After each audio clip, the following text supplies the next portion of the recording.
സുഗമോ ദേവി സീരിയലിൻ്റെ ഏറ്റവും പുതിയ പ്രൊമോ റിവ്യൂയിലേക്ക് എല്ലാ കൂട്ടുകാർക്കും സ്വാഗതം. ഋഷിയെ കാണാതായതിൻ്റെ പേരിലുള്ള കേസന്വേഷണം ചൂട് പിടിക്കുന്ന സമയത്ത് ഉറപ്പായിട്ടും ചന്ദ്രോത്ത് വീട്ടിൽ തന്നെ കേസന്വേഷണം വന്ന് എത്തി നിൽക്കുന്നുണ്ട്. കാരണം ചന്ദ്രോത്ത് വീടല്ലാതെ മറ്റൊരു ശത്രു ഋഷിക്കും അരുന്ധതിക്കും പറയത്തക്കവണ്ണം ഇല്ല. അങ്ങനെ നന്ദനെ ചോദ്യം ചെയ്ത് നന്ദൻ്റെ പെരുമാറ്റത്തിലെ അസ്വാഭാവികത മനസ്സിലാക്കിയ DYSP ഡീറ്റെയിൽഡ് ചോദ്യം ചെയ്യലിനായിട്ട് സ്റ്റേഷനിലേക്ക് വിളിച്ചിട്ടുണ്ട്. ആ കാര്യങ്ങളൊക്കെ കെവിനോട് പറയുമ്പോൾ കെവിൻ പറയുന്നുണ്ട്, തീർച്ചയായിട്ടും ഞാനിതൊക്കെ പ്രതീക്ഷിച്ചത് തന്നെയാണ്. ഋഷിയെ കാണാതായതിൻ്റെ പേരിലുള്ള കേസ് അന്വേഷണം ചന്ദ്രോത്ത് വീട്ടിൽ വരുമെന്ന് എനിക്ക് ഉറപ്പുണ്ടായിരുന്നു. കാരണം നിൻ്റെ അമ്മയും ഋഷിയും തമ്മിലുള്ള പക എല്ലാവർക്കും അറിയാവുന്ന കാര്യമല്ലേ. നീ പേടിക്കണ്ട, ഞാൻ നിൻ്റെ കൂടെയുണ്ട് എന്നൊക്കെ പറഞ്ഞ് ആശ്വസിപ്പിക്കുന്നെങ്കിലും നന്ദൻ്റെ വർത്തമാനത്തിൽ കലി പൂണ്ട് കെവിനും പൊട്ടിത്തെറിച്ച് എന്തൊക്കെയോ പറയുന്നു. ഋഷിയുടെ മരണത്തിൽ കെവിന് യാതൊരു പങ്കുമില്ല, ജയിലിൽ കിടക്കാൻ ഞാൻ കൂടെയില്ല എന്നുള്ള രൂപത്തിനൊക്കെ സംസാരിക്കുമ്പം നന്ദനാണെങ്കിൽ ആകെ സങ്കടപ്പെട്ട് വിഷമിച്ച് നിൽക്കുന്നത് കണ്ടിട്ട് കെവിൻ ചെന്ന് സോറി പറയുന്നുണ്ട്. ആ ദേഷ്യത്തിന് പറഞ്ഞു പോയതാ, ശരിക്കും എൻ്റെയും ദേഷ്യത്തിന് ഞാൻ അങ്ങനെയൊക്കെ പറഞ്ഞു പോയതാ, നീ ക്ഷമിക്കടാ, എനിക്കാണെങ്കിൽ വിഷമം തുറന്നു പറയാൻ പോലും ആരുമില്ല, നീ വിഷമിക്കേണ്ട, ഈ കാര്യം നമ്മൾ രണ്ടുപേരും കൂടി ഹാൻഡിൽ ചെയ്യും, നമുക്ക് രണ്ടുപേർക്കും രക്ഷപ്പെടണം എന്നൊക്കെ പറഞ്ഞു നിൽക്കുന്നുണ്ട്. അതേസമയം ചന്ദ്രമതിയാണെങ്കിൽ ദേവിയെ കാണുന്നുണ്ട്. ചന്ദ്രോത്ത് വീട്ടിലെ പ്രശ്നങ്ങളൊക്കെ തിരക്കുമ്പോൾ നന്ദൻ്റെ ടെൻഷന് ഒരല്പം ആശ്വാസം ഉണ്ടെന്നൊക്കെ പറയുന്നു.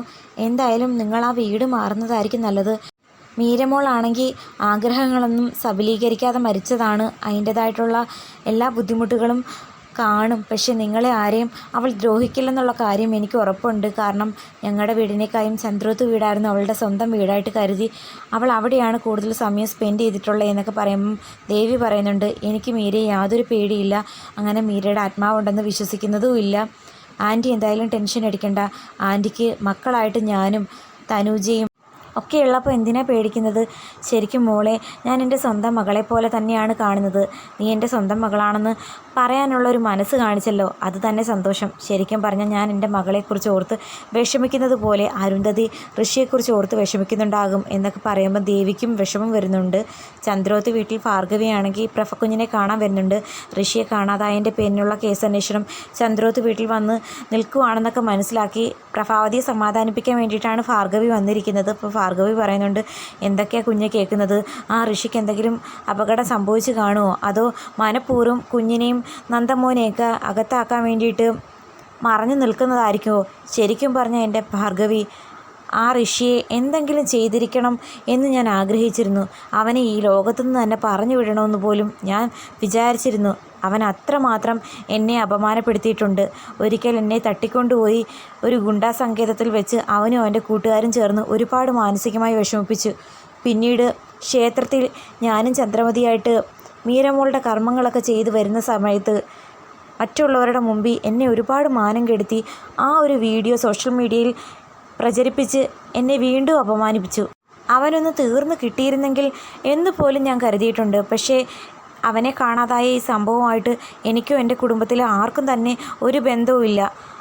നന്ദമോനാണെങ്കിൽ ഋഷിയോട് പ്രതികാരം ചെയ്യണമെന്നൊക്കെ ഉള്ളൊരു വാശിയുണ്ടായിരുന്നു. അവനെപ്പോലും ഞാൻ പറഞ്ഞ് സമാധാനിപ്പിച്ച് തണുപ്പിച്ചതിൻ്റെ പുറത്താണ് എന്നെ അപമാനിച്ചതിൻ്റെ പേരിന് അവനോട് ചോദ്യം ചെയ്യാൻ പോവാഞ്ഞത്. നന്ദൻ എന്നെ അപമാനിച്ചതിൻ്റെ പേര് സിദ്ധുവോ നന്ദുവോ എന്തെങ്കിലും ചോദിക്കാൻ ചെല്ലുമ്പോൾ അതൊരു വിഷയമാക്കാൻ വേണ്ടിയിട്ട് നോക്കിയിരുന്ന അവന് അങ്ങനെയൊന്നും സാധിക്കാതെ വന്നപ്പോൾ അവനായിട്ടും അല്ലെങ്കിൽ ആ അരുന്ധതിയും കൂടി ചേർന്ന് നടത്തുന്ന നാടകം തന്നെയാണ്, അതെനിക്ക് ഉറപ്പുണ്ടെന്നൊക്കെ പറഞ്ഞ് നിൽക്കുന്ന സമയത്ത് സിദ്ധാർത്ഥനാണെങ്കിൽ അങ്ങോട്ടേക്ക് വരുന്നുണ്ട്. അതേസമയം തന്നെ ദേവികയും തിരികെ വീട്ടിലെത്തുന്നുണ്ട്. നന്ദു ഇത് എവിടെയാണ് പോയത്, ഒന്നും പറഞ്ഞില്ലല്ലോ എന്നൊക്കെ ചോദിക്കുമ്പം ദേവിയോട് പറയണോ വേണ്ടയോ എന്നുള്ളൊരു അങ്കലാപ്പിൽ സിദ്ധു നിൽക്കുന്ന സമയത്ത് പ്രഭാവതി പറയുന്നുണ്ട്, അങ്ങനെ മറച്ചു വെക്കേണ്ടതായിട്ടുള്ള ഒരു കുറ്റവും നന്ദു ചെയ്തിട്ടില്ല.